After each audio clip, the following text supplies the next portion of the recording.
sejahtera bagi kita semua. Oke? Penat sungguh ke ladang anggur, ladang terletak di seberang hulu. Hati ini sungguh terhibur jika sudah mendengar kabar kamu. Apa kabar ibu-ibu cantik? Semoga selalu sehat dan semoga selalu dalam lindungan Allah Subhanahu wa Ta'ala. Perkenalkan, saya Feni, usia 36 tahun dari Puskesmas Punten Barat. Pada kesempatan kali ini, saya ingin menyampaikan materi tentang kesehatan ibu hamil. Tujuannya tentu agar ibu-ibu sekalian tahu tentang apa yang boleh dilakukan dan apa yang tidak boleh dilakukan oleh seorang ibu hamil. Goalsnya nanti untuk meningkatkan derajat kesehatan ibu-ibu hamil sekalian. Oke. Sebagai penutup dari saya, hiduplah seakan kamu mati besok dan belajarlah seakan kamu hidup selamanya. Sekian dari saya, kurang lebihnya mohon maaf. Wassalamualaikum warahmatullahi wabarakatuh.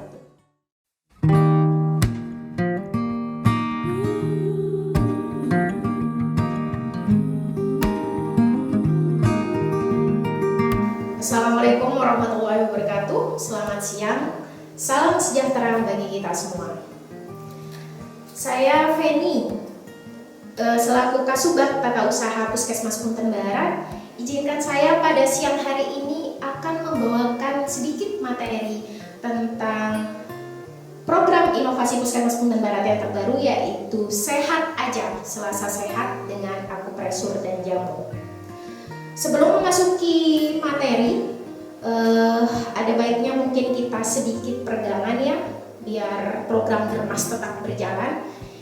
Karena ini sepertinya para tamu undangan agak-agak agak-agak sudah capek, sudah sepaneng ya. Baik, kita bisa senam peregangan sebentar aja. Oke, bisa ikuti gerakan saya. Oke, selanjutnya sudah mulai enteng, otot-ototnya sudah mulai relax. Oke, terima kasih.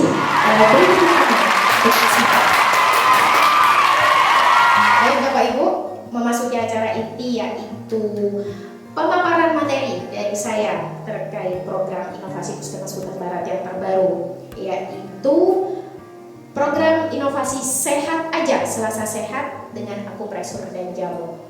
Mungkin agak-agak familiar ya beberapa tamu undangan di sini dengan kata-kata akupresur dan jamu.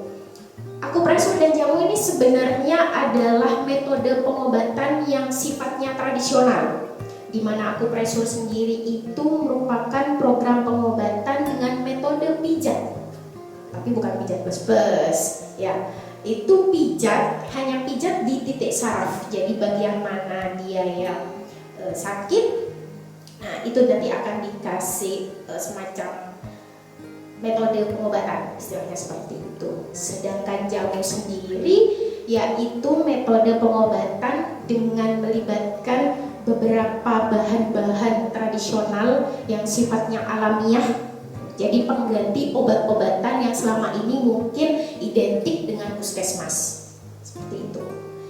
Kemudian jangan khawatir, di sini program akupresur dan jamu dari Puskesmas Punten Barat tentunya didukung oleh tenaga-tenaga profesional, karena kita sudah memberangkatkan beberapa nakes kami untuk pelatihan dari akupresur sehingga mereka sudah tersertifikat dari Provinsi Jawa Timur, seperti itu. Kemudian untuk jamunya sendiri kita berkolaborasi dengan beberapa pengobatan tradisional yang ada di masyarakat.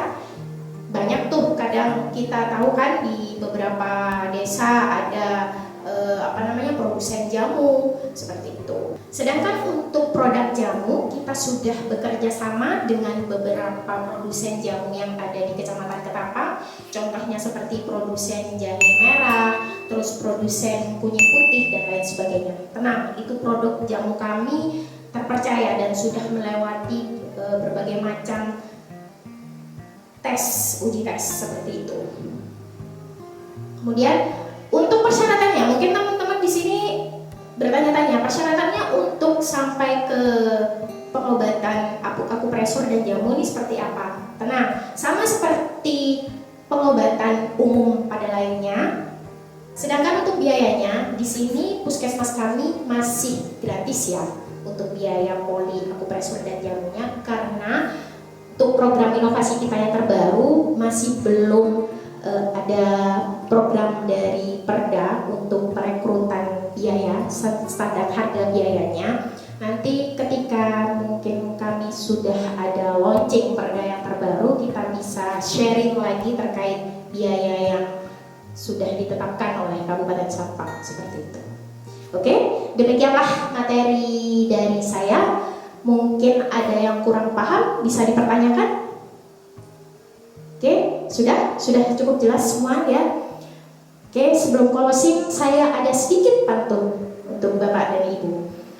Jalan-jalan ke Madura, jangan lupa beli pepaya. Demikianlah materi dari saya.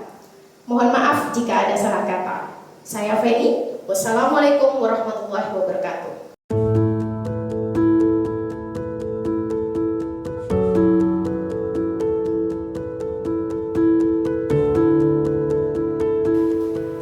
Assalamualaikum warahmatullahi wabarakatuh. Selamat pagi teman-teman. Terima kasih atas kedatangannya. Pada siang hari ini saya akan menyampaikan evaluasi terkait berkas administrasi untuk persiapan akreditasi puskesmas tahun 2023 ini ya.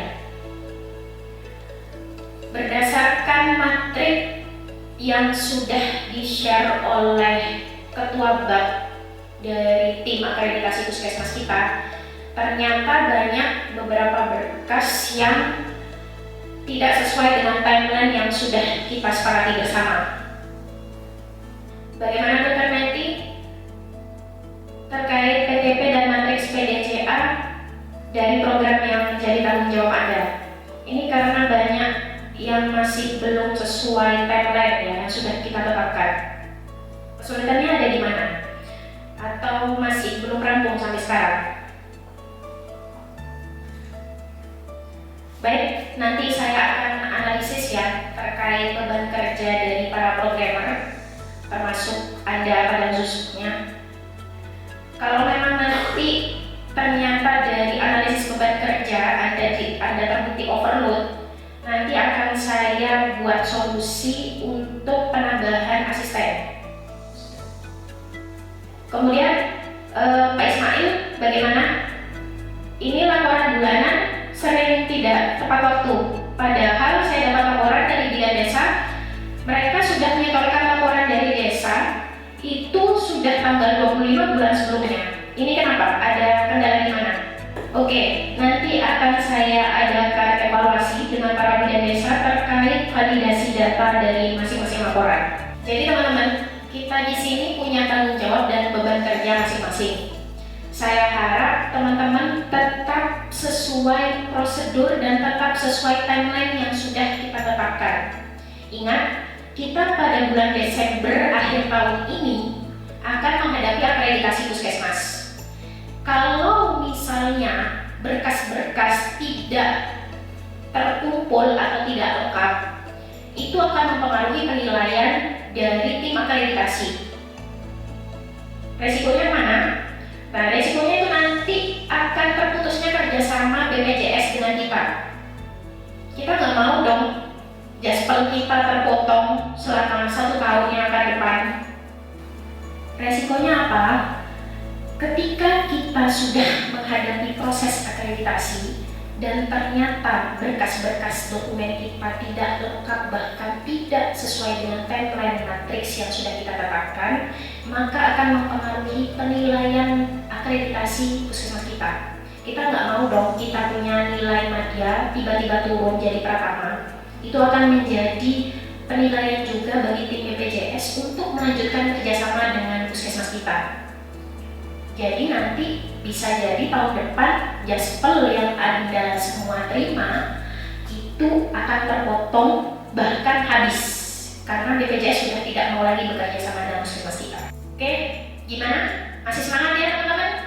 Oke, oke, plus semua buat kita semua. Jangan lupa, Puskesmas Hutan Barat melayani sepenuh jiwa. Saya Feni, wassalamualaikum warahmatullahi wabarakatuh.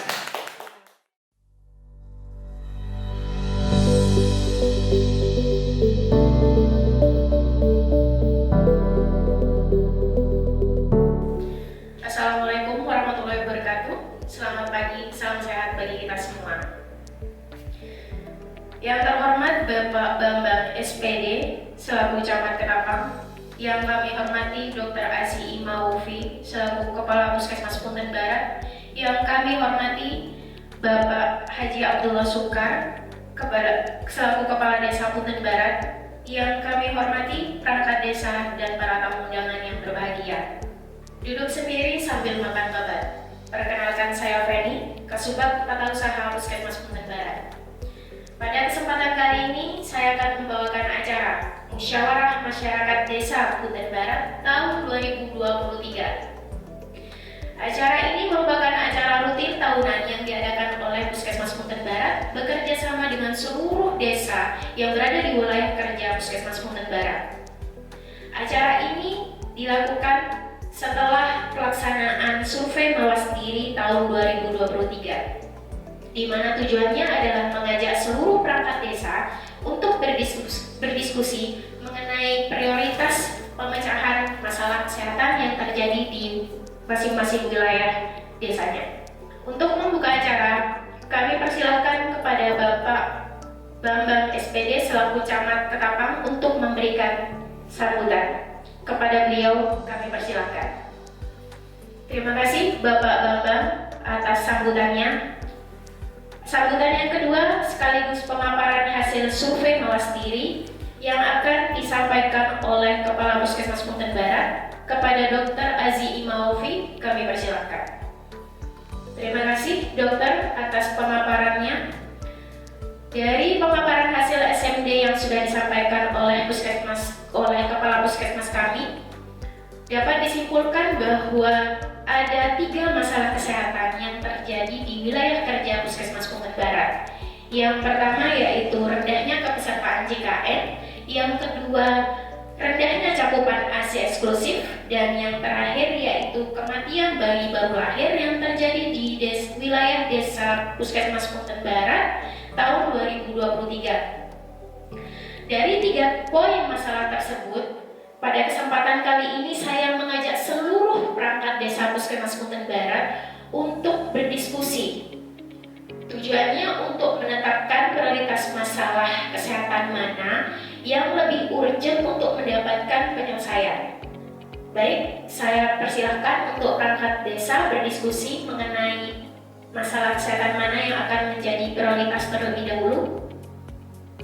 Baik, mungkin ada yang disampaikan dari Bapak Kepala Desa. Oke, dari pemaparan Bapak Kepala Desa bisa disampaikan di sini bahwa masalah yang pertama yang menjadi prioritas adalah kematian bayi baru lahir yang terjadi di wilayah Desa Punten Barat. Kemudian masalah yang kedua yaitu rendahnya kepesertaan JKN, dan yang terakhir yaitu rendahnya cakupan ASI eksklusif. Terima kasih pada Bapak Kepala Desa. Mungkin ada usulan dari para perangkat desa terkait penyelesaian masalah yang bisa kami anggarkan di tahun depan, seperti itu. Bisa ya? Berarti nanti akan ada ambulan desa ya, akan ada ambulan desa yang menolong persalinan sehingga meminimalisir terjadinya kesalahan ketika ada bayi baru lahir yang butuh pertolongan cepat, seperti itu. Oke. Selanjutnya sesi terakhir yaitu adakah masukan bagi pelayanan Puskesmas Punten Barat untuk mendapatkan kemajuan, untuk mendapatkan pelayanan yang terbaik bagi masyarakat, seperti itu. Baik, untuk seluruh perangkat desa kami persilahkan ketika mungkin ada usulan. Baik, usulannya berarti hanya satu ya, terkait pelayanan gigi. Terkait pelayanan gigi di sini mungkin bisa ditingkatkan lagi ya jumlah pelayanannya. Oke, scaling ya Pak. Oke, siap. Mendaring sampan bersama kekasih. Cukup sekian dan terima kasih. Saya Feni. Wassalamualaikum warahmatullahi wabarakatuh.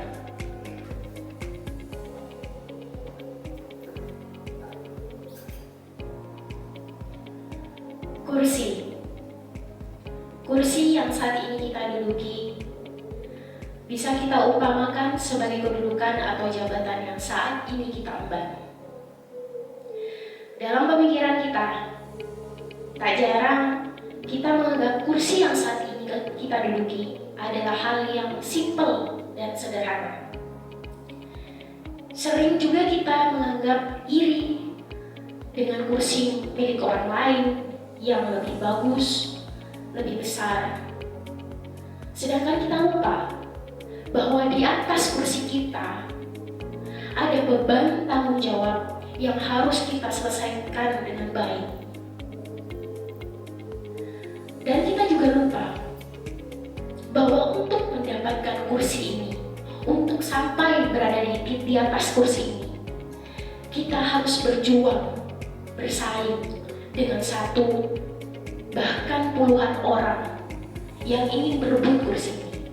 So, teman-teman sekalian, apakah kita masih ingin mendambakan kursi milik orang lain, sedangkan kursi milik kita sendiri belum selesai dan belum tuntas amanah dan tanggung jawab yang harus kita emban?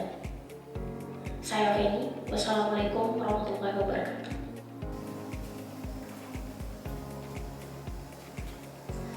Assalamualaikum warahmatullahi wabarakatuh. Salam sejahtera, shalom, om swastiastu, namo buddhaya. Salam kebaikan bagi kita semua. Saya Dwi Citra Rasminingtyas Febriani, Kasubag Tata Usaha Puskesmas Punten Barat. Pelayanan dan puskesmas merupakan dua kata yang akan selalu berjalan beriringan. Pelayanan di sini merupakan hal yang akan kita berikan kepada orang lain, bisa berupa barang ataupun jasa, dan tentunya hal ini harus bermanfaat bagi orang tersebut. Untuk itu sebagai pegawai puskesmas, kita harus membrandkan diri kita dengan pelayanan kepada masyarakat. Karena kita sebagai pegawai puskesmas, tugasnya bukan cuma duduk di belakang meja saja, tapi juga harus turun langsung untuk memecahkan berbagai macam masalah kesehatan yang ada di masyarakat. Untuk itu, sahabat nakes sekalian, if you want to change, start with yourself. Jika kamu ingin membuat perubahan dalam dunia kesehatan di Indonesia, mulailah dengan merubah diri sendiri. Saya Feni, terima kasih. Wassalamualaikum warahmatullahi wabarakatuh. Bapak Ibu tenaga kesehatan sekalian, sebagai Kasubag Tata Usaha Puskesmas Punten Barat, saya punya sebuah cerita.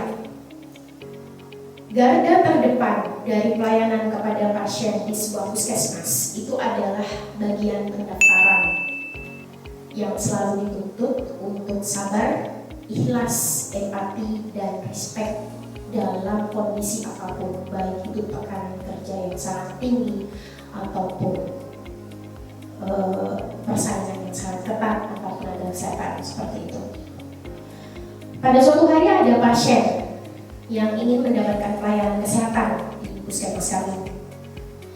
Dia masuk langsung ke bagian pendaftaran dan membawa semua dokumen pendaftaran. Catatan, pasien ini adalah anggota BPJS. Ketika dicek di aplikasi, ternyata pasien ini menunggak pembayaran iuran BPJS tiap bulannya. Otomatis oleh bagian pendaftaran kami, si pasien mendapatkan edukasi bagaimana status kartu BPJS-nya yang tidak bisa digunakan dalam pelayanan di puskesmas kami. Dan mungkin karena kondisi kesehatan yang sedang tidak baik, si pasien terpancing emosinya, tidak terima, dan melontarkan kata-kata yang tidak menyenangkan kepada staf pendaftaran puskesmas kami. Sampai di titik ada adu pendapat antara si pasien dan staf pendaftaran. Klimaksnya, terlontarlah kata-kata yang tidak menyenangkan dan menyakiti hati si pasien dari staf pendaftaran puskesmas kami. Untuk itu, Bapak Ibu anak sekalian, dalam memberikan pelayanan kepada pasien, kita harus memegang teguh 4 SEAR. S-I-E-R, sabar, ikhlas, empati, dan respect. Dalam kondisi apapun, itu harus dipegang teguh. Be careful what you say, be careful what you think. Supaya kita tetap menjaga identitas diri kita sebagai tenaga kesehatan yang baik dan yang ada. Terima kasih. Wassalamualaikum warahmatullahi wabarakatuh.